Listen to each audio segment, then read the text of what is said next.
Hello and welcome to this episode of Pipeline and Profitability. I'm Alan Ferguson. Today's podcast is proudly sponsored by Service Success Academy. So today we're speaking with Dave Bailey. Now, after spending more than 20 years in the field as a drain tech, plumber, and supervisor for one of the nation's largest plumbing franchises, Dave left the service and plumbing work to join Service Nation. Service Nation is the largest residential contracting group in the country. So today, me and Dave, we're going to discuss all things plumbing, drains, and training for the service industry. Let's get into the podcast, shall we? Big welcome, Dave, to our podcast, and really do appreciate you taking time out of your busy day. And today, we are going to discuss all things Service Nation, plumbing and plumbing drains, and we're both plumbers, so I'm sure we'll have plenty to talk about for the podcast. So welcome, Dave. Yeah, I appreciate it, Alan. I'm really glad to be here. I've seen your podcast, and I've kind of been chomping at the bit a little bit to jump on here with you. Yeah. So look, the podcast for those that have only just tuned in recently has been. We've been going now since 2013. Took a little break. We didn't take the podcast video, but it's certainly, I'm enjoying the direction we're going. Some of the amazing people. We've already had the one and only Tom Peregrino on the podcast, who I feel is doing an amazing job with the direction of Service Nation. And we've had Joe Cunningham, and one of the favorite guests has been Billy Stevens from Cirrus. So how about we start off with Service Nation, a little bit about what you guys are doing for the industry, and we might kick off there, and then we'll venture into all things plumbing, right? Yeah, absolutely. The best way that I normally describe what we do for contractors is, and this is something that's really important to me as a plumber, as somebody that deals with people and kind of in the trenches. Learns to be a plumber. Somebody teaches them how to plumb, run drains, excavations, anything to do with plumbing or drains. And so one day, they get pretty good at it. Right? So they're like, I'm gonna go out and start my own business. And so they do. And the problem that they typically run into is that somebody has taught them to be a plumber, and they've worked hard to be a good plumber, to become a good plumber, but nobody's really taught them how to run a business. So that's where they really start to struggle, understanding the dynamics and what it takes to run a successful plumbing business. So what Service Nation does is we provide tools where our customers can take, and they can pick and choose these tools, and we have people that will show them how to use these tools and to grow the company. And what's nice about the tool that we provide is we don't just give you one wrench, right? We give you a whole smear of wrenches, because this one may have a different angle than this one. So maybe this one feels a little more comfortable to use. So we give you all kinds of tools, and you just pick and choose the one that works best for you. And something else that we do that is my very favorite part of Service Nation is we have what's called advisory boards. This is at the Service Nation Alliance level. The advisory boards are contractors around the country, around the US and Canada, that get together once a week, and they just talk about some of the struggles that they face. Could be marketing, could be hiring and firing, it could be how to bid a job, could be how their numbers are, why they're not profitable. And so these contractors, they are very open to sharing information, whether it's about performance pay, or if you want to start a club membership or a maintenance plan program, we're very open to sharing. So a lot of problems get solved during those advisory board meetings. So that's just a glimpse of some of the things that Service Nation does for our customers. Fantastic. Yeah, I've had a fair bit of experience with the advisory boards over the years. Actually, I've been on a couple of meetings just recently. I had Ed O'Connell invited me into a couple of his meetings because, as you know, Dave, and maybe not all of our listeners know, I've been working within the US since around 2005 with Service Roundtable. Watched it evolve into Service Nation and seen where it's grown through, my friends David Heimer and Matt Michel, the founders. And watched it grow over the years. We had Service Nation down under. But look, I agree with everything you've said as far as education for the industry. So you work with a lot of the plumbers, and I'm not too sure how many plumbers you have as part of Service Roundtable, Service Nation, but what would be some of the biggest areas of frustration? I mean, when you get plumbers who come on board, what would be the area that they need the most work to actually take their business from where it is to where it needs to be? I would say, so I onboard a lot of our customers. So I talk to every single one that we bring on, and that's both on the plumbing side and the HVAC side. And across the board, probably pricing is one of the things that they just haven't quite gotten down yet. Which, by the way, I would recommend the book, The Power of Positive Pricing by Matt Michel. Pricing, when when we're talking about their net profit and where they are, if their net profit is low, I've seen them in the negative. I've seen, very low net profit. And when I talk about pricing with them, their pricing is typically, first, everybody's pricing is going to be different based off of various things, overhead and labor, and just different things. But their pricing, as soon as they tell me their average hourly, I know that they're not profitable because their pricing is very low. And they typically will, when they're starting out as a new contractor, they're gonna, a lot of times they're gonna find out what other people around them are doing, and then they're gonna price similar or lower in order to be competitive. And that's not necessarily the best thing for their company, because there are a lot of things that come into how they price. So pricing is definitely something we struggle with. And then finding technicians, plumbers, and not just experienced ones, but apprentices or people that are wanting to come in and learn the trade. That's another area that people are really struggling. And building. Good. I'm sorry.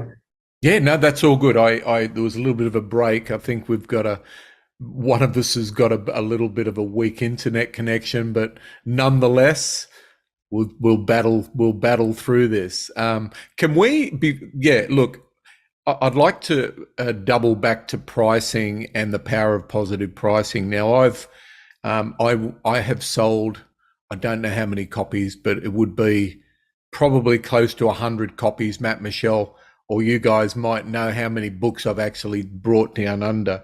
It is without a doubt the best book on pricing there is, period, for our industry.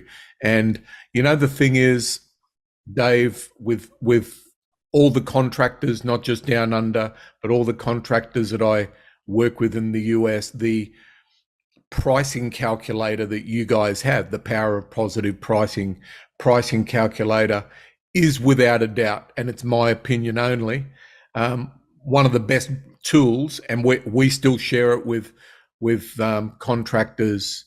If they want to get serious about their pricing, it's one of the most powerful tools, one of the most powerful resources within Service Roundtable. And if anyone here is not a member, if they're a plumber, whether they're in Australia or the US, is not a member of Service Roundtable, they need to be, just to get access to the pricing calculator. But pricing, and this is an area that I've spent many years in myself, and I'd like to, we're about to venture off into getting good technicians and staff, and I'd like to move on to that. But I think we've got, when it comes to pricing, and something that I was taught by a fellow by the name of Gene Birch, who was a mentor of mine. I'm not too sure if you know Gene, but he always said most contractors fear price rejection, and they don't charge what they need to charge because they feel they're too expensive. And it's not as much, it's more of an inward, it's more, we have the fear of price as contractors. A lot of the time with our customers, if we give them a fixed price, which I recommend, and we've had in Australia probably over 1,000 users of our price books that we created, and everyone seems to struggle with the same thing. I can't charge that much. My competition is charging this. If you're basing your charge rates off what the competition are charging, you're already doomed. There's really not much hope for you. So, but you work with a lot of contractors when it comes to pricing. What do you feel in that area? Okay, so with the contractors you work with, what is the best way to get them past that and get them into charging what they need to charge to make I think for a plumbing business, they should be aiming for 20 to 25% net after everything. But so what would with the contractors you work with, what would be the main area you work with to help them get over that and charge correctly? Yeah, that's a great question.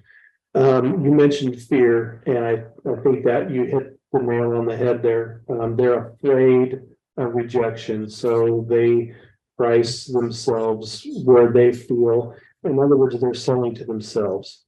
So they're telling themselves, I wouldn't pay that much for me to come out and fix the problem. And that's absolutely the wrong attitude to have.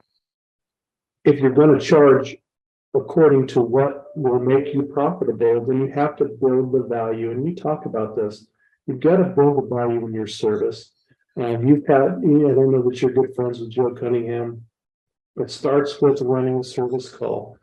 Build the value, build a relationship, and the customer, if you have taken the time to build that relationship, the customer is not going to, they're not going to question your charges because they trust you. Yeah, so that's something else but look, yeah, me and Joe, we've been doing work together since 2013. Joe's been down under many times.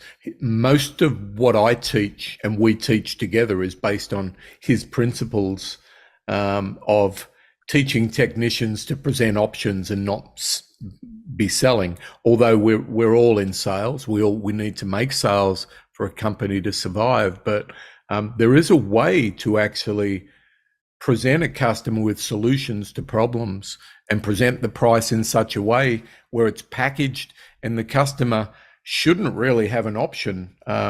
Should not be part of the option with moving forward, and that's a whole different subject. But as Gene Birch says, most contractors won't raise prices because of the fear of price rejection. And this is not with all companies, but with about 80% of companies I work, it is very, like some companies are like, effort. We need to make money, and if we don't charge X, we won't make money, because it's all about knowing your costs and your overhead and what's your profit goal. But something on price, and something that I've done for years, and this has come from some really great podcasts and workshops I've done with Billy Stevens, Billy Go, and Sarah, is margin pricing. And I'm not too sure if you guys do much on margin pricing. I have over the years. I love it. But what I've found, and this is something I want everyone that's listening to think about, and yes, Sarah, dispatching software, which is without a doubt the most innovative field management software product I've ever seen. It's probably not going to be available down under in Australia for a year or two, but it works on margin pricing. And from what I know, the companies that are actually using the product focus on efficiencies.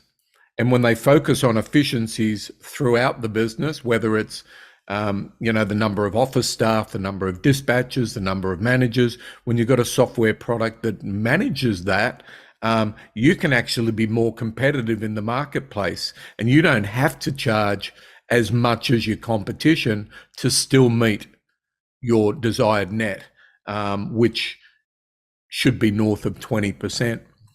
But that's another subject, margin pricing, because it's not an easy thing to teach in a short podcast. But pricing, charging correct prices. Look, in all my training, Dave, I tell everyone that I work with, and I work with a large number of contractors from Service Roundtable, Service Nation, as well as Down Under, that have been members. And I tell them all the same thing. What we teach, and I'm more about adding a profitable drain division, but I tell them, look, you need to be part of a best practice group.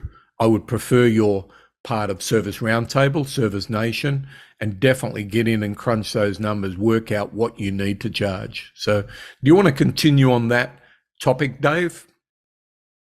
Well, I want to talk a little bit more about training technicians about pricing. Can I, I don't know if I'm going off in the weeds here a little bit. Perfect. But, if an owner or a manager buys into the pricing, that's one thing. They're not the boots on the ground. They're not the ones knocking on the doors, providing the service.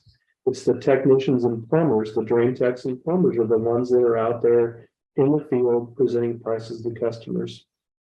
If you have not trained them, role played with them, taught them to build those relationships, and gotten them to buy into your pricing, then it's just not going to work. So it's very, very important to have meetings, talk about, and be absolutely another thing that we talk about with our customers is be open with why you're pricing the way you are. If a plumber says these prices are too high, sit down with them, sit down with the whole company and say, we're pricing this because we need to be profitable, and this is why we've priced our services at this rate.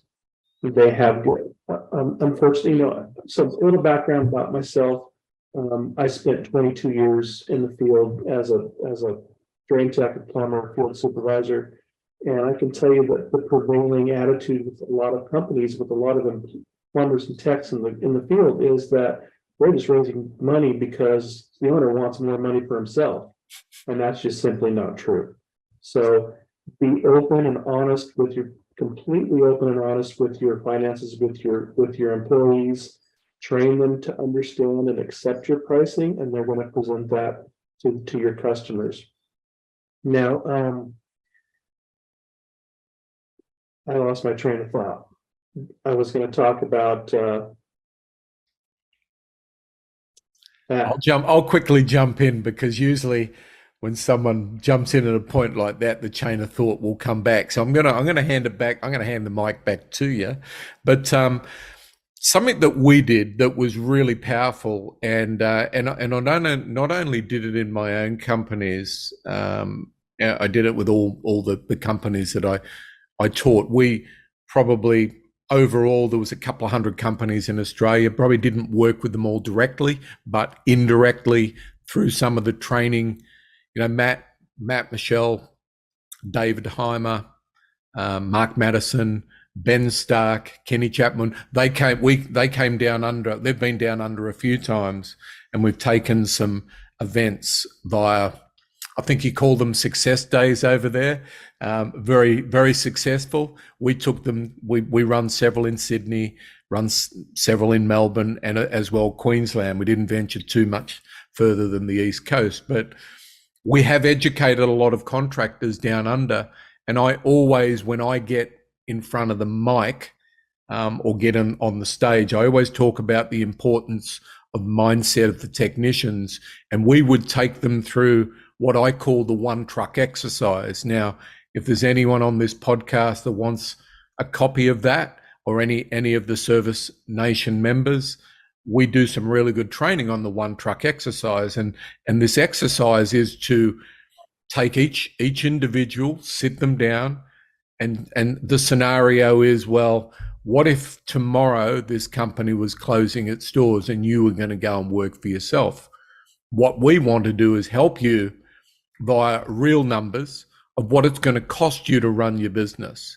So we'll sit down, we'll give you the scenarios, for advertising, for salary. And by the way, before we get into this exercise, you as the technician get to choose how much you want to pay yourself. Now, you can pay yourself the same as what we're paying you in the company now, or you can pay yourself what you feel you deserve based on your effort and risk, because working for yourself carries a risk, right? So we do that exercise. It usually takes an hour, and we've within our training with Service Success Academy, we've made it easy for companies to do that exercise. Like I said, Dave, I've taken hundreds and hundreds of technicians through this. They then come up with a rate based on real-time efficiencies. And real efficiencies is, let's say the industry average or the industry target is a 50% efficiency, meaning you work 8 hours and you bill yourself out at 4. Very, very few companies achieve 50%. That was always our goal. I think Gallup polls, and this is information given by Billy, shows the industry average is below 40%. I believe that because we found that was where we were. So, but anyway, the exercise is just, we take the technicians through it, and then at the end of it, they come up with a billable rate that they would need to charge if they went out to work for themselves based on what they feel they're worth. And it's funny, we had charges that were less than what the company was charging. We had charges that were more than what the company was charging. So this myth, and it is fucking myth, that a small operator can charge less is a myth. And I will argue this with anyone. The only reason they can charge less is because they're cheating themselves on the true cost to run the business. So if you're, an example there, Dave, would be if you're a small shop and you're initially starting from home, you wouldn't add the cost of leasing a premise, and you might have a beat up truck. You're cheating yourself if you continue charging a rate that is based on your current situation, because how the hell are you going to grow? Is money just going to appear off a tree? No. So this is a great exercise, and I'm glad you morphed me into it, that every company should take their technicians through, so that there is more of a belief of why we need to charge what we charge, instead of the technician thinking that, they only pay me X, they charge X. Obviously, 80% of the money that we make is going into the boss's pocket. Did I hit the nail on the head there, Dave? Yeah, absolutely. We have one of the mentors that's in one of our advisory board groups. His name's Sean Henson. He's done a training that's probably very similar to what you're talking about, and I'd like to go through your training, but he maximizing the life of a service call for a plumber, and in that he goes through the numbers and what it takes to run a $1 million company.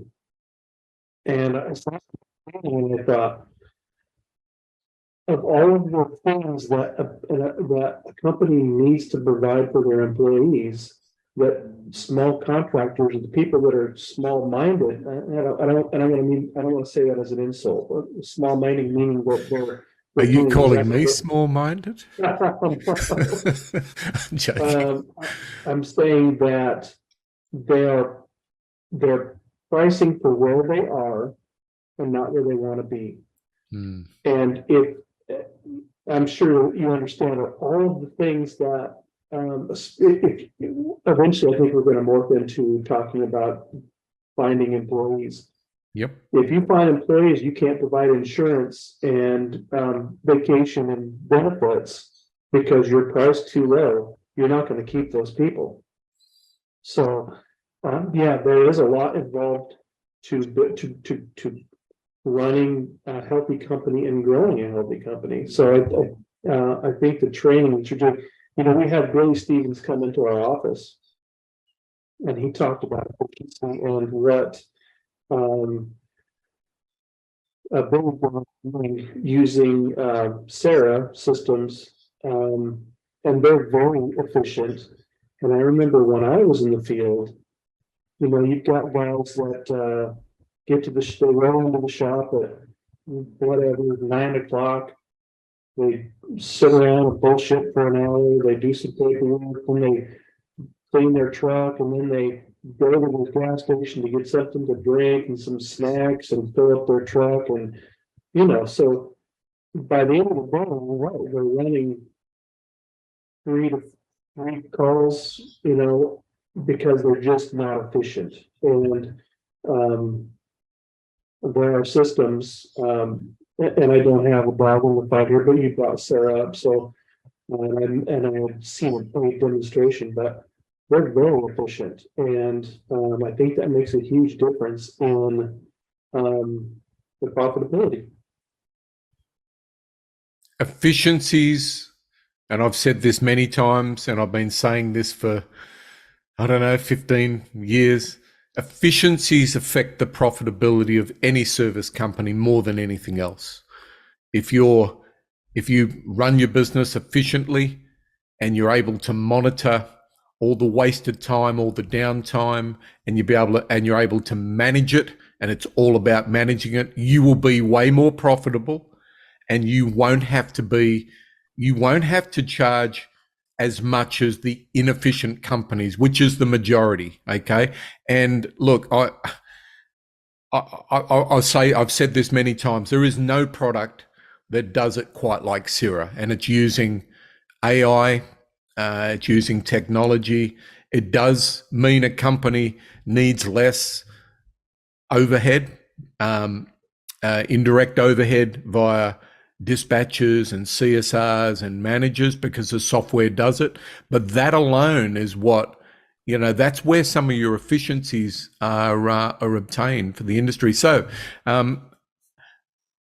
recruitment is another pain point. We've probably got another 5 minutes or so, Dave, but I'd love to hear your thoughts on that. I think I've shared my view on this many times, and my view hasn't changed. I don't believe it's as big a problem as everyone says it is. And I think with the podcast I did with Tom Peregrino, who's taken over as the top spot in Service Nation, I discussed, is there really a skill shortage, or is it a shortage of training? And this is where we morph into you guys at Service Nation, who do a phenomenal job. Well, thank you. I find that when we start talking, we were talking about building your value with your customer, talking about pricing with your techs and plumbers. All that has to do with the culture of the company. An employee wants to be involved in a company where they feel valued and they feel like they understand the working of the company. So what I find is the companies that really work hard on their culture, making it a great place to work, they don't have a hard time hiring. And when I get to the point in the onboarding and I say, where do you recruit? A lot of the ones who I can tell really have a great culture, they say, we don't recruit. People come to us through word of mouth. They talk to our plumbers and supply houses. They see our ads. They might see an ad on TV. There's some contractors out there that do amazing videos for commercials. So it just building that. And I can think of, just as I'm talking about it, I'm thinking about these companies in my head that have such a great culture that there's people lined up to come in and work for them. So it's not about the money. It's about the culture. There are people that will leave to go work for somebody that's going to pay them more, but they're not going to stay there if the culture isn't as good as what they left. So that's kind of my spiel about if you want to recruit and have a great company for them to come to work at. Love it, Dave. Love it. But yeah, you've hit that on the head. I was in Dallas a few days ago working with two of the best companies in Dallas, the Dallas Fort Worth area, being Frymeyer, Strittmatter, and Billy Go.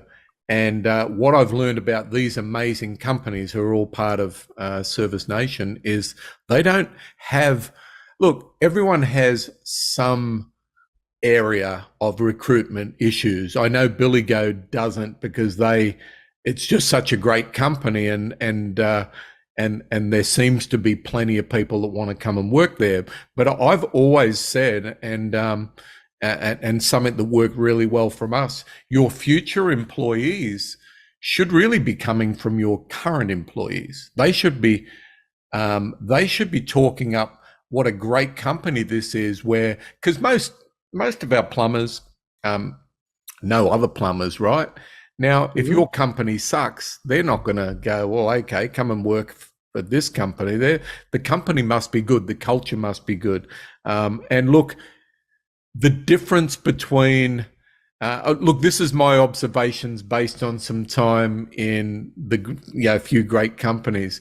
The difference between a really, really well run company and the technician, the quality of the technician, to companies that are not so well run. And I don't work with many bad companies. Most of the companies I work with are part of best practice, and they're in the top 5% of the industry, say. The difference between the technicians is minimal. There's not that big a difference. They have the same resistance from the customer on price. They all have the similar problems, but when you talk about the company and the managers and the way the company is run, that's where the big difference lies. So you're right, culture. It's a powerful word, but recruitment becomes so much easier when you have a good culture. But look, I want to go back to my original comments and morphing back to my conversation with Tom Peregrino about training. I mean, if you want really, really good plumbers and really good drain technicians, there is such schools Joe Cunningham has schools that can help get that skill level up a lot faster than the conventional methods. And then we have drain classes that can teach most plumbers who have some level of plumbing knowledge how to run the perfect service call for drains and give them an overview of its technology. So I think most companies need to up their game when it comes to the internal training that they do. Either that's via bringing in coaches like myself and yourself, Dave, and Joe Cunningham, or calling on experts that can help with team building, culture, and the list goes on. So sorry to hijack your topic there, but I just feel I had a right to bring that to everyone's attention. And what an amazing job Service Nation does with training. I love coming to your training facility in Dallas, and it's always good to catch up with you there. Yeah, I would like to, and I know our time is short, but maybe we can do a part 2. Love to. Yeah, because I really want to talk about drains, adding a drain division, and how I feel that a plumbing company that does not do drains could probably double their revenue just by adding a drain division. I think that's an untapped resource. On the HVAC side, a lot of money is made with system replacements. HVAC technicians are trained and they're very good at selling those drain replacements. I know what I wanted to say earlier it was about sales. Yes, we sell, but Plumbers are problem solvers. When you get the sales thing on your head, you're there to solve the customer's problem, solve their problem. We're the professional. Now back to my HVAC technicians are fantastic at selling. And the same thing can be said with drains and excavation, trenchless. Look, that sewer line with roots in it, it's got to get fixed. If not, you're just kicking the can down the road, and somebody else is going to fix it. So maybe next time we can touch on that a little bit. So, I'm sorry, I didn't mean to hijack your topic. No, it's a great topic. And look, problem is when you get me started on something that I'm passionate about, I seem to throw more F words, and it sort of gets me going about the underutilized industry of drains. And there's really, look, I'm going to big note myself wherever I can. There's really no one doing what I'm doing at the level that I'm doing it. There is other people out there that have some experience when it comes to teaching contractors how to sell drains. But the thing is, without training, anyone that works with myself or my team, you're dealing with people that have actually done it. I've built a $20 million plus drain and plumbing business based on using loss leaders and processes like the perfect service call for drains. And my most requested training throughout Service Nation and the industry is how to stage a drain call. I'd love to jump on this again. And you didn't hijack anything. I wanted this podcast to be about, training for the industry. Pricing is a fantastic subject, and I'm going to probably harass Matt Michel because it's his book, The Power of Positive Pricing. And maybe I might do some series on the power of positive pricing, which I think is a fantastic subject. So thank you, Dave. Now, do you have a book recommendation, and is the book recommendation the book that we've been talking about, or is there something else that you'd like to enlighten our listeners with? Yeah, I'm a big fan of Matt's book. For small contractors, or even contractors that are really struggling with profitability, you need to be pricing yourself correctly. So I would go with Power of Positive Pricing by Matt Michel. Fantastic. Yeah, it is a great book. And I've got a signed copy by the one and only Matt Michel. So that's quite special. So yeah, anyone that wants further information on that, I am really keen to run either workshops or podcasts on that. And I'm sure if I can get Matt to jump on a podcast, I'm sure I will. I've done podcasts with him. I think he was the second or third podcast when we first kicked off in 2013. I'd love to get him back on. But thank you, Dave. Really do appreciate you and what you're about. And got some more staff at Service Nation I'm trying to bring into the podcast. So maybe you get the word out to some of the team. I'd love to get some further insight from what I believe is the world's greatest training organisation for the trades, Service Roundtable, Service Nation. So thank you, Dave. Appreciate your time, my friend. And I look forward to catching up with you in person when I get back from the land down under. All right, Alan, I really do appreciate the opportunity. And very quickly, I just want to thank you for what you're doing for the industry. It's important, and it's much appreciated. I love it. And it makes it easy when I work with good people, right? And working with the folks of Service Roundtable does make it a lot easier. So thanks for joining us, Dave.